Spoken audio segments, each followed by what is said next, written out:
Este video tiene como dos objetivos fundamentales. Uno, comprender el cálculo de la caída de voltaje. Y dos, el manejo de variables.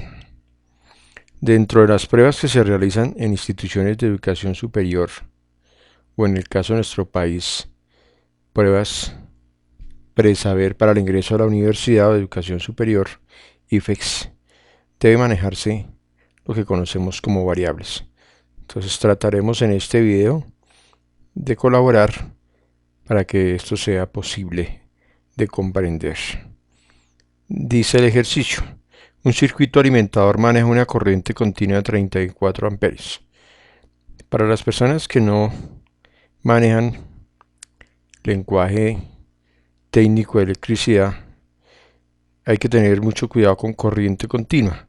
No estamos hablando de aquella corriente que no cambia su dirección, sino estamos hablando de una corriente que de manera continua se están transportando 34 amperes. A eso se refiere continua.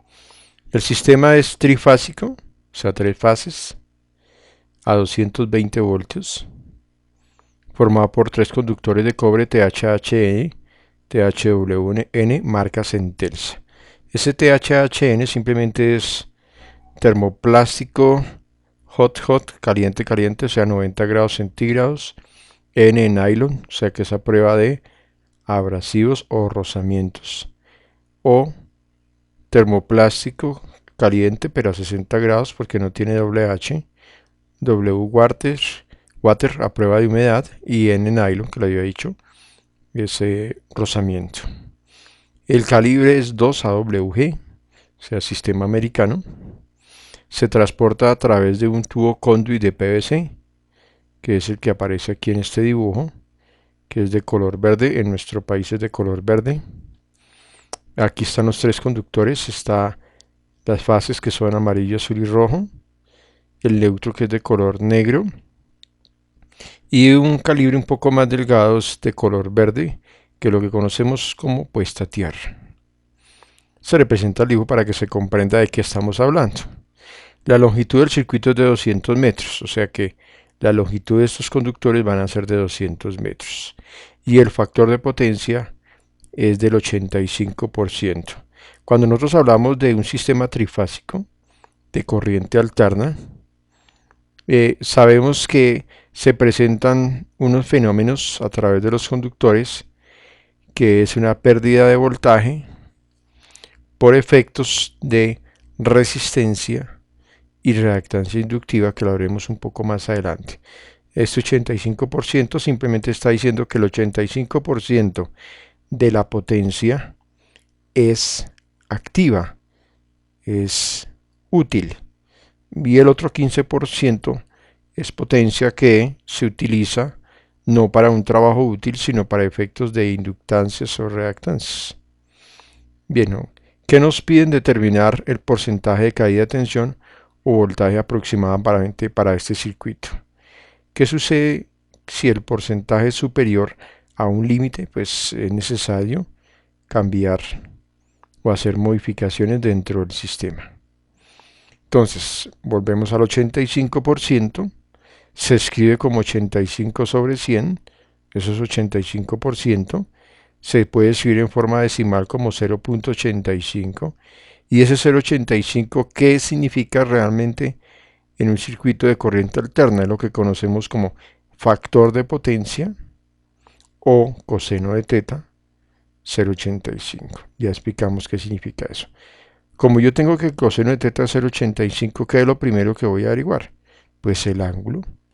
Entonces para eso utilizo el coseno a la menos 1 de 0.85, y por calculadora obtenemos que el ángulo de desfase entre la corriente y el voltaje es de 31.78 grados. Entonces, primer paso, calcular el ángulo de desfase. Como vamos a necesitar el seno de ese ángulo, pues de una vez lo vamos a obtener, y lo hicimos por calculadora, nos da 0.53. Ahora sí vamos a ir a las fórmulas para calcular ese porcentaje de la caída de tensión. Entonces dice la fórmula porcentaje de voltaje, caída de tensión entre fase y fase. ¿A qué se refiere con fase y fase? Pues que es sencillamente un sistema trifásico y se debe calcular ese porcentaje es entre fase y fase. Si nuestro sistema no fuera trifásico, pues la fórmula cambiaría. Aquí en algo no estaríamos hablando de fase-fase, sino de fase neutro. Bien, ¿qué nos pide la fórmula o cómo podemos calcular este valor que es el que nos están pidiendo? Nos piden, dice la fórmula, que tenemos que tener la caída de voltaje entre fase y fase dividido el voltaje aplicado multiplicado por 100. Entonces, ¿qué sucede en este momento? Quiero aprovechar para hacer claridad sobre el manejo de fórmulas o funciones. ¿Cuántas variables hay aquí? El porcentaje, 1, el voltaje de fase, 2, y el voltaje S, 3.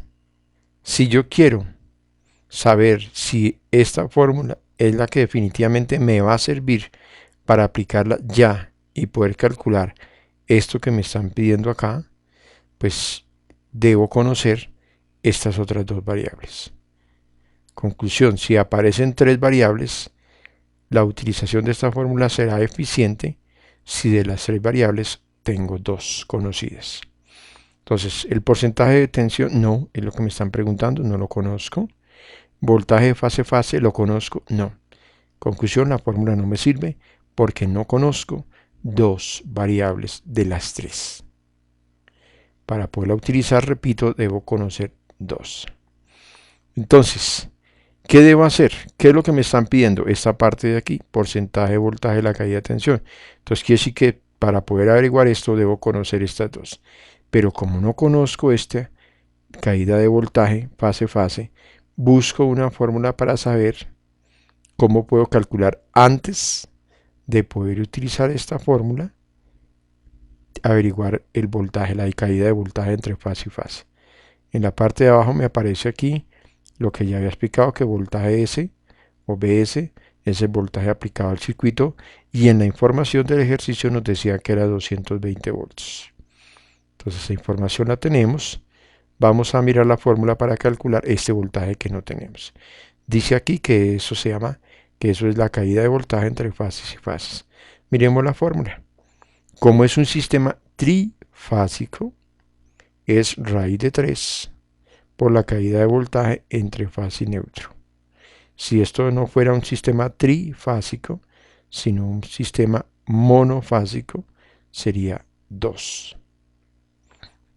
Bien, entonces vamos a mirar la fórmula para poder calcular esto. Dice que la caída de voltaje entre fase y neutro. Porque pues para poder calcular esta necesito conocer esta, pero esta no la tengo. Entonces debo buscar otra fórmula donde pueda calcular eso que no sea esta, no sea la de arriba. Entonces vamos a mirar la diferencia de voltaje o caída de voltaje entre fase y neutro. Dice aquí que es igual a ZT por I. ¿Conozco ZT? No. ¿Conozco la corriente? Sí, 34 amperios. O sea que esta fórmula tampoco la puedo utilizar. ¿Cuál otra fórmula aparece aquí? ZT es igual a ZEF por L. ¿Qué es L? Longitud del conductor. Sabemos que son 200 metros. ¿Y qué es el ZEF? Es la impedancia entre fase y neutro. Y tampoco la conocemos.